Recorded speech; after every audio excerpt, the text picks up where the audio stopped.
Good afternoon. My name's John Oliver. I'm with Microchip. I'm here at the TD SYNNEX InVision forum here in Charlotte, North Carolina.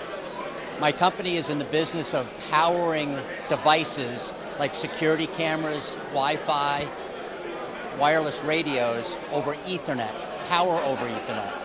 Right here I've got an example of one of our exterior or outside PoE midspans.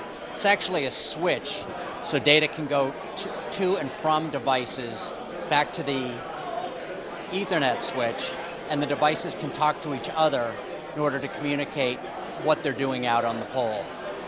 We also have indoor units, single port, multi-port, 1 gig units, all the way up to 10 gigabit transfer rate units.